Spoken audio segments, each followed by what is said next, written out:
about being in lockdown in Bangkok, Thailand, is that it is a beautiful city. It's like the League of Nations, in fact.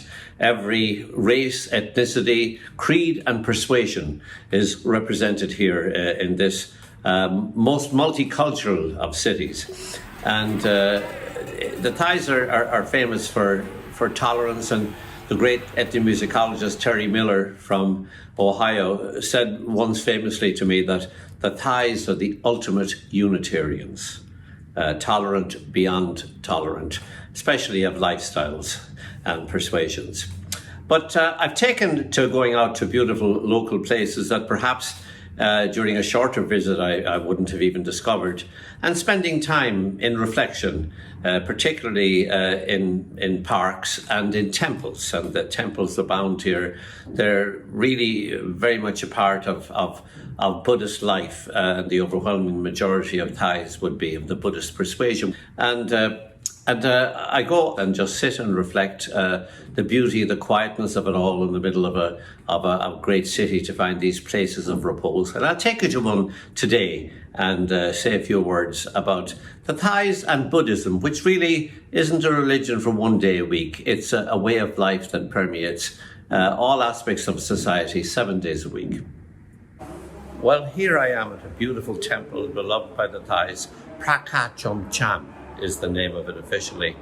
And here monks live very simply. Their final meal of the day is always 12 noon. All their food is donated by local people. They serve the community in a variety of ways. Not a building is ever constructed here or reconstructed or renovated without the monks coming and performing rituals that appease the spirits of the place and that are a nod to the ancestors, asking for their permission to do whatever needs to be done. And the way Buddhism is mostly observed by Thais, it's a combination of animism and Buddhism, really. And everybody is looking backwards to the spirits of the place, asking for their permission to do whatever needs to be done in the place. Also nodding to the ancestors, acknowledging their presence here in some mysterious way, and then looking forward to reincarnation, making merit, doing good deeds, trying to ensure that the next life will be a propitious one. And in this society also, for the most part, there are no pensions for people, elderly people who have stopped doing formal work, and they're supported by their children. So every person is looking backwards, looking to the responsibilities of the moment and looking to the future. And in all of that, the individual, the I, is very small compared to the West. Going to sing a song today called My Uncle Dan McCann, and it was written by the irrepressible Shaun O'Nolan, the self-styled Wicklow piper, born in County Wicklow, ended up in America, first of all in Boston, and then from 1931 until the end of his days in 1945 in New York City, where he lived on the corner of 76th Street, East 76th Street and 3rd Avenue.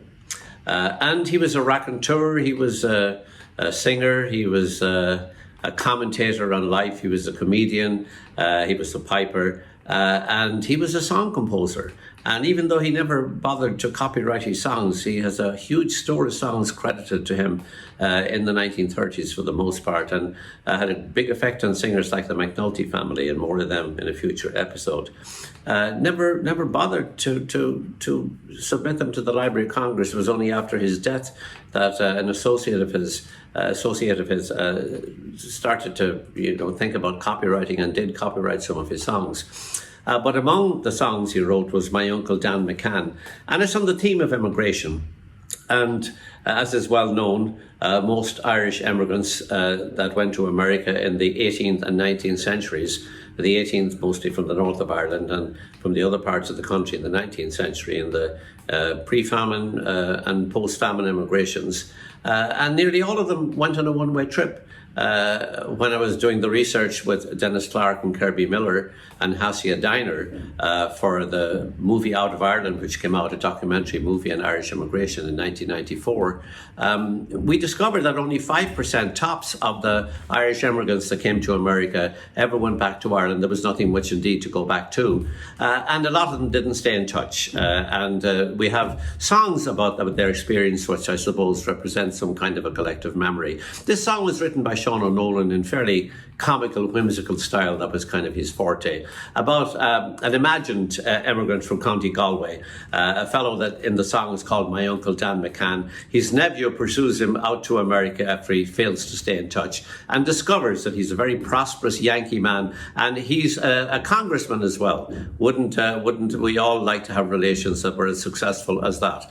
And he wrote the song My Uncle Dan McCann, and I've enjoyed singing it over the decades, and in fact it's one of the few songs I ended up teaching to Frank Hart, the great Frank Hart. Mostly the song swapping went in the other direction. I learned songs from the man we call the Great One in America.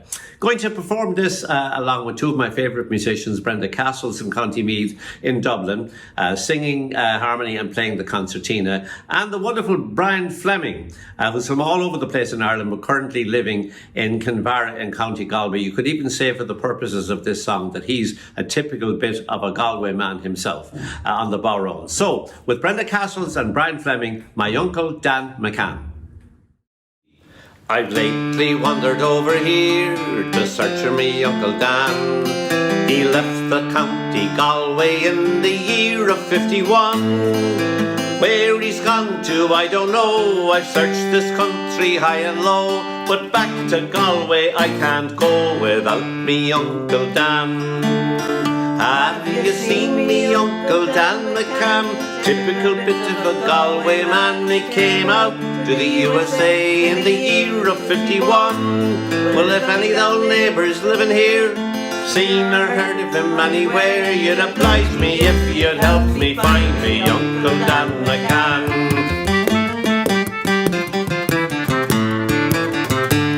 Let me tell you of me Uncle Dan, my God, he was a mighty man. He swam the river Liffey twice a day, and he ran 3 rounds of the Phoenix Park. He could dance and sing just like a lark. He wasn't afraid to go home in the dark, me Uncle Dan McCann. Have you seen me Uncle Dan McCann? Typical bit of a Galway man. He came out to the USA in the year of 51.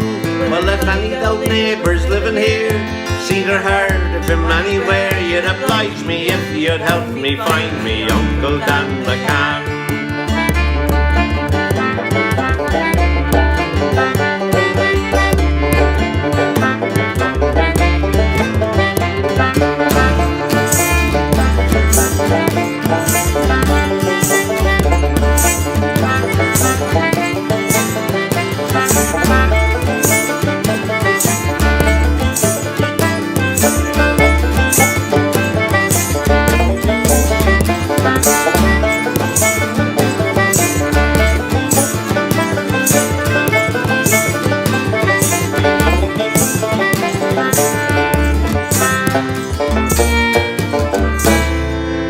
I found me Uncle Dan McCann, a very prosperous Yankee man. He holds a seat in Congress and he's leader of his clan. He's helped to write America's laws, his heart and soul in Ireland's cause. And God help the man who opened his jaws to me Uncle Dan McCann. Here's to me Uncle Dan McCann, typical bit of a Galway man. He fought all through the Civil War back in 61. He was supple and limber in every joint. He wasn't afraid of the bayonet's point. He belonged to the fight in 69, me Uncle Dan McCann. So here's to me Uncle Dan McCann, typical bit of a Galway man. He came out to the USA in the year of 51. Well, if any old neighbours living here seen or heard of him anywhere, you'd oblige me if you'd help me find me Uncle Dan McCann.